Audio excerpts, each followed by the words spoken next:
Live भगवान प्रस्तुत करते हैं तीर्थम, एक ऑडियो तीर्थ यात्रा।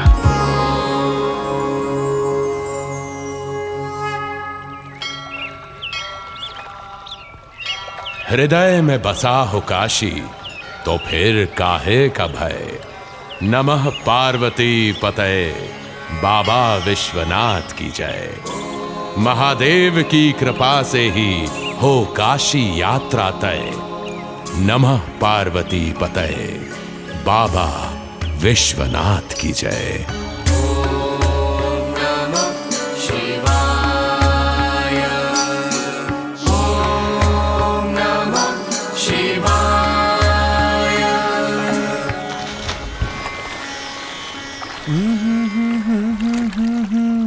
ला ला ला ला ला, आवा घुमाई तो के बनारस के घाट।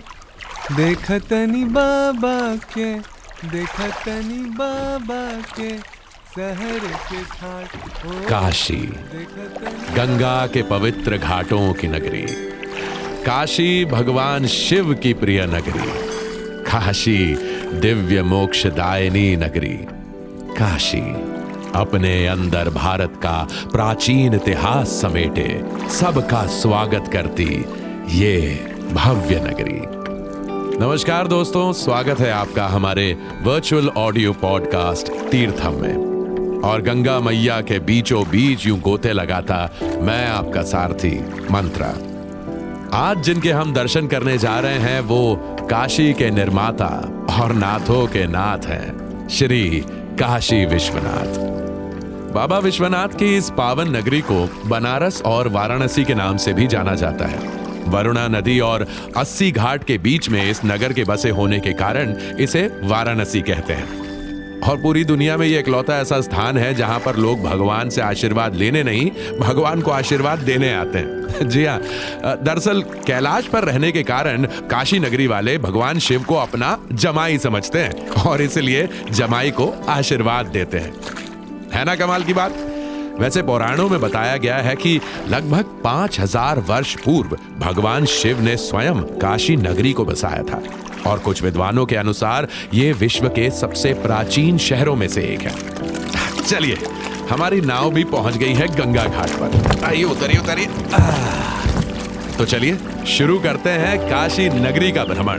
बोलिए नमः पार्वती पतये। इस समय हम पहुंच गए हैं बनारस के सबसे पवित्र घाटों में से एक दशाश्वमेध घाट पर। इसी घाट पर ब्रह्मा जी ने दशाश्वमेध यज्ञ किया था और इसलिए इसका नाम दशाश्वमेध पड़ा। इसी घाट पर वहां आगे मां शीतला का मंदिर भी है। लोग यहां स्नान करके मां शीतला के दर्शन करते हैं। और हम सबसे पहले यहां गंगा घाट पर आए हैं क्योंकि लोग यहां गंगा स्नान के बाद ही बाबा के दर्शन करते हैं। तो सोच कह रहे हैं, आइए मन ही मन मां गंगा में एक डुबकी लगाते हैं। लीजिए लंबी सांस।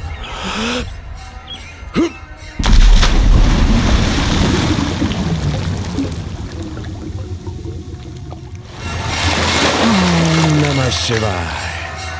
आ गया आनंद। गंगा मैया के शीतल जल से पूरा तन निर्मल हो जाता है। चलिए बाहर निकलते हैं।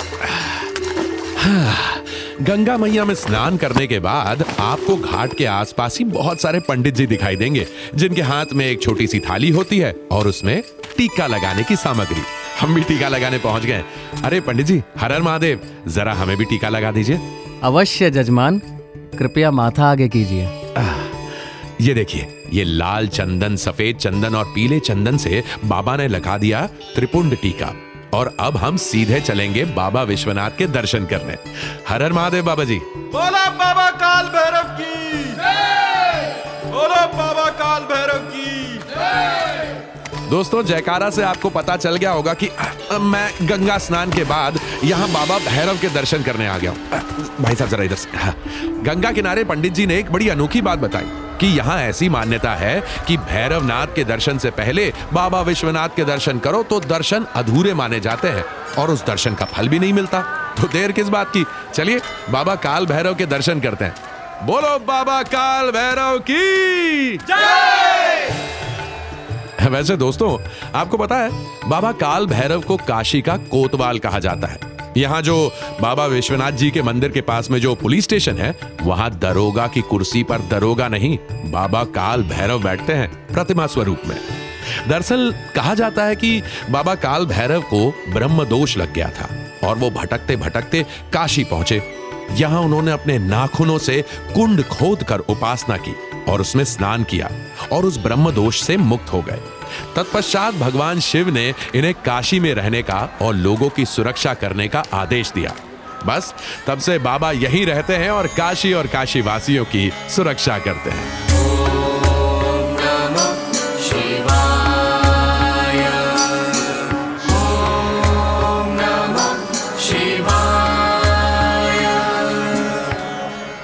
बाबा काल भैरव के दर्शन करने के बाद अब हम आ गए हैं बाबा विश्वनाथ के ज्ञानवापी गेट पर। यहां से कुछ ही दूर पर वहां बाबा विश्वनाथ का मंदिर है।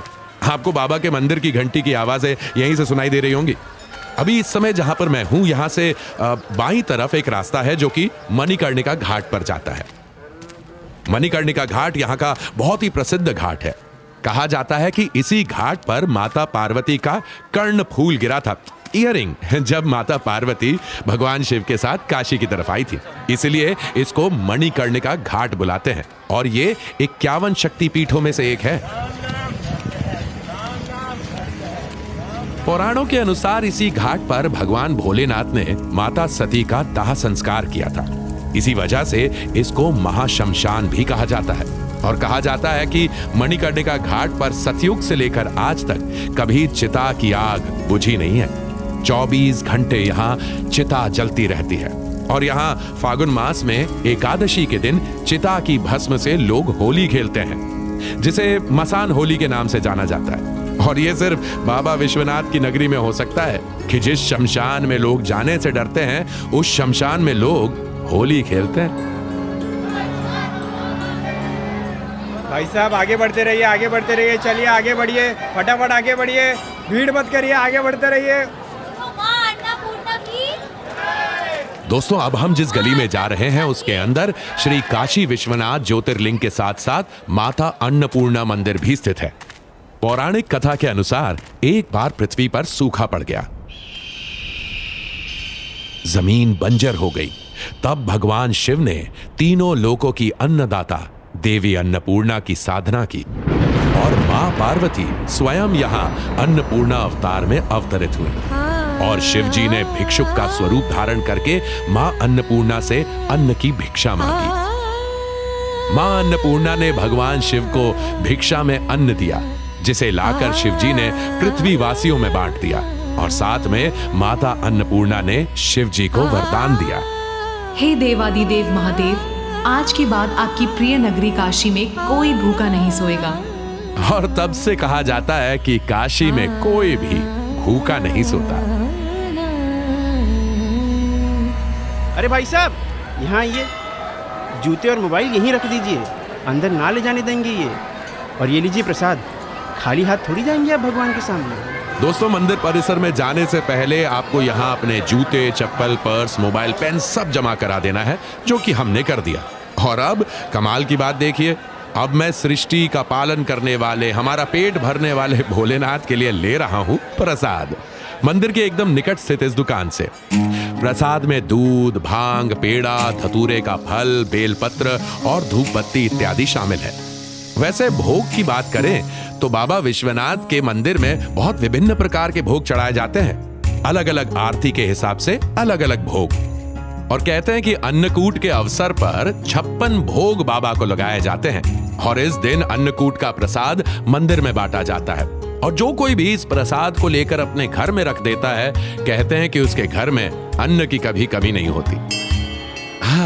बाबा के दर्शन के लिए कतार लंबी लगी है, लेकिन वो कहते हैं ना, वो दर्शन ही क्या जिसमें भक्त के धैर्य की थोड़ी परीक्षा ना हो। तो बस एक बार जयकारा लगाते हैं और आइए शिव भक्तों की कतार में लग जाते हैं। नमः पार्वती पतये। दोस्तों, अब हम कतार में लग गए हैं और धीरे धीरे आगे बढ़ रहे हैं, तो क्यों ना आपको एक वर्णन सुना दूं यहां वाराणसी के प्रसिद्ध श्री काशी विश्वनाथ मंदिर और इसके प्राचीन इतिहास का। नवनिर्मित श्री काशी विश्वनाथ कॉरिडोर बनने के कारण अब ये मंदिर परिसर देखने में और भी भव्य हो गया है। धार्मिक मान्यताओं के अनुसार भगवान शिव की ये नगरी उनकी त्रिशूल की नोक पर बसी हुई है और बाबा विश्वनाथ को विश्वेश्वर यानी विश्व के शासक के नाम से भी जाना जाता है। वेद और पुराणों में चर्चित बाबा विश्वनाथ का ये मंदिर युगों युगांतर से यहीं पर उपस्थित है, जिसका उल्लेख महाभारत जैसे पौराणिक वेद ग्रंथ में भी किया गया है। लेकिन 11वीं सदी में राजा हरिश्चंद्र ने इसका नवनिर्माण करवाया था। कई महान साधु संत जैसे आदि गुरु शंकराचार्य, स्वामी विवेकानंद, रामकृष्ण परमहंस, गोस्वामी तुलसीदास भगवान काशी विश्वनाथ ज्योतिर्लिंग के दर्शन कर चुके हैं। वर्तमान समय में भगवान विश्वनाथ के दर्शन के लिए जिस मंदिर में लाखों की संख्या में लोग आते हैं, उसका निर्माण वर्ष 1780 में महारानी अहिल्याबाई होलकर ने कराया था और फिर कई राजाओं ने इस मंदिर में पूजा पाठ और दान किया और 1000 किलो सोने का दान करके राजा रंजीत सिंह ने इस मंदिर के शिखर का स्वर्णिम निर्माण करवाया था। और लीजिए, सौभाग्य देखिए, आपको मंदिर के इतिहास से अवगत कराते कराते भोग आरती का समय हो गया। क्या दुर्लभ दृश्य है इधर। हर हर महादेव के नारों से गूंजता पूरा मंदिर, डमरू और मृदंग की ये मधुर आवाज, ऐसा लग रहा है जैसे महादेव साक्षात दर्शन देने वाले हैं। हर हर महादेव, शिव शंभु। बोलो बाबा काल भैरव की जय। बोलो बाबा काल भैरव की। वैसे अपने इष्ट को अपने सामने देखकर उसमें लीन हो जाना प्राकृतिक है, परंतु ध्यान रखिए अपना भी और बाकी श्रद्धालुओं की श्रद्धा का भी। इसलिए जल्दी जल्दी परिक्रमा पूरी करके मंदिर परिसर से बाहर निकलते हैं। मंदिर में दर्शन करने के बाद कुछ देर में मंदिर परिसर के बाहर बाबा के ध्यान में बैठा। मेरे बगल में ही एक सिद्ध साधु बैठे थे। मैंने उनसे इस मंदिर के बारे में और जानकारी ली। एक बार ब्रह्मा जी और विष्णु जी ने अपनी लीला दिखाई और अपनी शक्तियों को लेकर प्रतिद्वंदिता रखी कि दोनों में कौन अधिक शक्तिशाली है। तो शिव जी ने विजेता का चयन करने के लिए एक ज्योतिर्लिंग यानी प्रकाश स्तंभ जैसा आकार ले लिया और कहा, जो इस स्तंभ के किसी भी ओर तक पहले पहुंच जाएगा वो अधिक शक्तिशाली होगा। ब्रह्मा जी उस स्तंभ का ओर खोजने के लिए ऊपर की दिशा में गए और विष्णु जी ने नीचे जाने का निर्णय लिया। अब शिव जी की लीला ऐसी थी कि ये ज्योति स्तंभ तो अनंत था, तो दोनों को इसका ओर छोर कुछ नहीं मिला। पर ब्रह्मा जी और विष्णु जी की इस प्रतिद्वंदिता के कारण पृथ्वी पर 12 स्थानों पर भगवान शिव ज्योतिर्लिंग के रूप में अवतरित हुए और इन्हीं 12 ज्योतिर्लिंगों में से एक काशी में समूचे विश्व के ईश्वर यानी विश्वेश्वर भगवान विराजते हैं। एक समय की बात है, एक पौराणिक कथा के अनुसार एक बार माता पार्वती ने भोलेनाथ से आग्रह किया, हे तीनों लोकों के स्वामी, मैं चाहती हूँ कि हम लोग काशी में जाकर पृथ्वीवासियों के बीच में रहें और वहां अपना निवास बनाएं। देवी, अगर आपकी इच्छा काशी जाने की है तो मैं अवश्य चलूंगा। और बाबा मां पार्वती के साथ इस काशी में चले आए और माता के साथ यहीं रहने लगे। लोग कहते हैं कि बाबा की काशी में मरण भी मंगल होता है। वो इसलिए क्योंकि कहा जाता है कि जो भी यहां मरता है, भगवान शिव उसके कानों में ताड़क मंत्र पढ़ते हैं, जिससे यहां मरने वाले व्यक्ति को जन्म मरण के चक्र से सदा के लिए मुक्ति मिल जाती है। यहाँ गंगा घाट के किनारे बहुत से मोक्ष धाम बने हैं। जी हाँ, मोक्ष धाम एक कुछ ऐसे सराय, कुछ ऐसे रहने की जगह होती है जहाँ पर लोग जीवन के अंतिम चरण में आते हैं और उस मोक्ष धाम में रहते हैं ताकि जब उनकी मृत्यु हो तो उनको मुक्ति मिल सके। दोस्तों, अब हम मंदिर परिसर से बाहर आ चुके हैं। बाप रे बाप, बड़ी भीड़ है यहाँ। गौधुलिया का बाजार कहलाता ही है। यहाँ अल्हड़ बनारसियों की अलग ही धूम है। यहाँ परंपरागत बनारसी खाने से लेकर बंगाली, गुजराती एवं दक्षिण भारतीय खाने के पर्याप्त विकल्प मौजूद हैं। पर अभी हम करेंगे ग्रहण उसे जो काशी विश्वनाथ का प्रसाद समझकर ग्रहण किया जाता है। आइए आइए, काशी की स्पेशल ठंडाई लीजिए। आइए भाई साहब, आइए। मैं इस समय काशी की सबसे प्राचीन ठंडाई दुकानों में से एक पर खड़ा हूँ। मैंने ठंडाई विक्रेता से पूछा है कि मेरी ठंडाई में भांग का गोला कितना बड़ा होना चाहिए, तो उन्होंने जवाब दिया, प्रसाद समझ के पीजिएगा तो कितना भी बड़ा गोला पी जाइएगा, कुछ ना होगा, और अगर नशा समझ के पीजिएगा तो आधे गोले में भी दिन भर हाथी की तरह झूमते रहेंगे। तो मैंने उसकी बात मानी और ठंडाई को अब प्रसाद स्वरूप ग्रहण कर रहा हूं।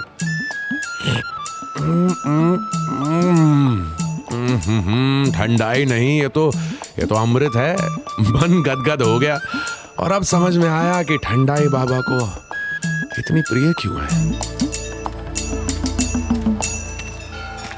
चलिए, अब हम शाम की आरती के लिए पुनः गंगा घाट पर आ गए हैं।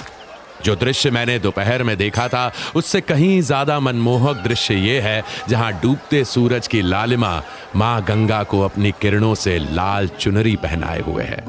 इस अद्भुत और अलौकिक दृश्य को बयां करने के लिए शायद शब्द कम पड़ जाएं। पूरे विधि विधान से मां गंगा की दिव्य आरती अब संपन्न हुई। माना जाता है कि मां गंगा की ये आरती, ये विधि स्वयं भगवान शिव ने अपने प्रथम 7 शिष्यों सप्त ऋषियों को सिखाई थी। काशी की अटूट परंपरा में आज भी उसी भाव के साथ ये आरती होती है। तो दोस्तों, आपके और मेरे काशी विश्वनाथ के दर्शन अब संपन्न हुए। हर हर महादेव शंभू। काशी विश्वनाथ भगवान जी की जय हो। मनमोहक थी काशी के बाबा विश्वनाथ की छवि और निराली थी उनकी काशी। तो दोस्तों, इसी के साथ आपके और मेरे काशी विश्वनाथ के पॉडकास्ट दर्शन यहीं संपन्न हुए।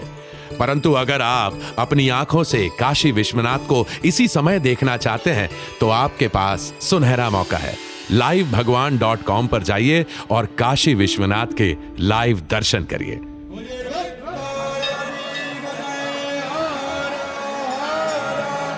तीर्थम के अगले एपिसोड में एक और तीर्थ यात्रा पर होगी आपसे मुलाकात। तब तक के लिए आज्ञा दीजिए। हर हर महादेव।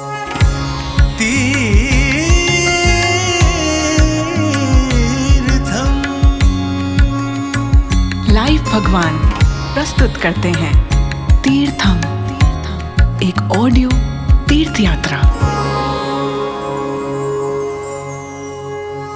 ये श्रृंखला पौराणिक और लोक कथाओं से प्रेरित है। कहानियों को अधिक प्रभावी ढंग से प्रस्तुत करने के लिए रचनात्मक स्वतंत्रता ली गई है। ये श्रृंखला किसी भी व्यक्ति की किसी भी घटना या व्यक्तिगत इतिहास का तथ्यात्मक चित्रण होने का दावा या जानकारी की पूर्णता, सटीकता, विश्वसनीयता, उपयुक्तता या उपलब्धता के बारे में किसी भी प्रकार का कोई भी प्रतिनिधित्व या वारंटी नहीं देते हैं। इस कार्यक्रम में दिखाए गए सभी पात्रों के नाम, स्थान, घटनाएं या तो पूरी तरह से काल्पनिक है या काल्पनिक तरीके से प्रयोग की गई है। किसी भी व्यक्ति, जीवित या मृत, या घटना या स्थान से समानता एक संयोग मात्र है। इस श्रृंखला की विषय वस्तु का उद्देश्य किसी भी व्यक्ति, धर्म, धार्मिक समूह, समुदाय, संस्था, राष्ट्रीयता, पेशे या किसी भी वर्ग के व्यक्ति, लिंग, जाति, धर्म या व्यवसाय को बदनाम करना, अपमानित करना या उनकी भावनाओं को ठेस पहुंचाना नहीं है। कार्यक्रम की सामग्री के आधार पर दर्शक का कोई भी निर्णय या कार्य पूरी तरह से उनके अपने विवेक और स्वतंत्र इच्छा पर आधारित होगा, जिसका रचनाकार या प्लेटफॉर्म किसी भी तरह से इसके लिए या उससे उत्पन्न होने वाले किसी भी मुद्दे के लिए उत्तरदायी या जिम्मेदार नहीं होगा। ये श्रृंखला धूम्रपान या मदिरापान के सेवन को प्रोत्साहित नहीं करती। दर्शकों को सलाह दी जाती है कि वो उचित विवेक का प्रयोग करें।